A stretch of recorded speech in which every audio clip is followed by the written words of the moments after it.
Ang mas walang yan ngayon, yung mga kabataan, nakikita ko. Ito bata nga lang maliit eh. Pag naglalaro yan, asagi mo. Puta mo mumurahin ka.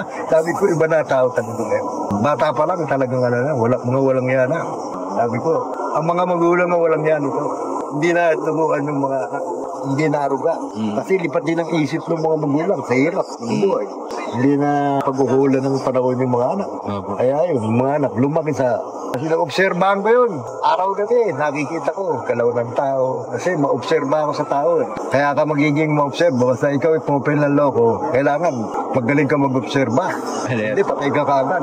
Para makapama kung sino ka laban. Mabaham niya, yung tao na pumunta sa'yo, kalaban na pala yun. Wala kang kaalam-alam. Mga bata dito.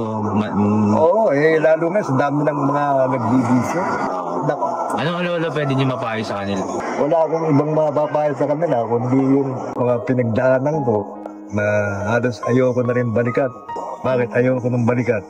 May edad na ako eh. Tinanggap ko na nga ngayon yung kung ako'y matulog kahit hindi na ako magising. At least, tanggap ko na dahil sa haba na itinakbo ko. Edad ko, sa physical ko, lahat halo. Kumbaga nagampanan ko lahat yung kawalangyaan ko nung araw. Kung gagampanan nila yun, unang-una ko sasabihin sa kanila kung hindi pa sila bukal sa sarili nila para gumawa ng gano'n, mga ginawa ko, siguro wag na nilang ituloy. Kung naiisip man nila yun. Tignan na lang nila yung ngayon nakita nila sa nasayang yung panahon.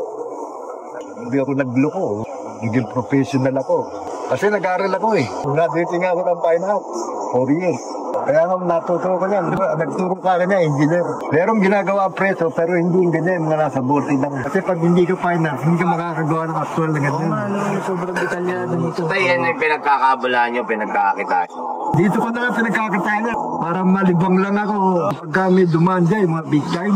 May ilig sa mga koleksyon niya mga ganito. Gaano katagal nito ginawa, Lolo?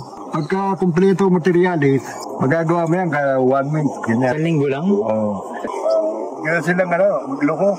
Napakahirap kasi tatlo, pinibot yan. Pagulong, mamatay, o yung ma-hospital ka. Ako si Roberto Boy Santos.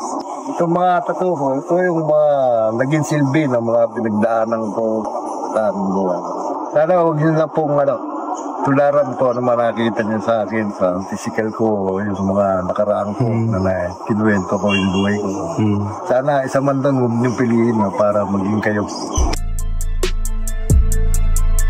Mga tinta nasa loob ng karayong pag tinatak na sa balat ay nagkakaroon ng malalim na kahulugan ng imahe nito sapagkat di lang to basta inukit kinuwit o para lang maitatak sa halit dinaan sa masusing proseso ng sa ganong mapulitong mabakat sa harap ng mapanghusgang mga mata masama kaagad pag nakita nila pag meron ka na tato sa Pilipinas ay matik na addict at kriminal ka ganyan nila kababaw tignan ang sining na ating ginagalawan ganun pa man bilang nagtatato di na dapat yung pagpapatulan.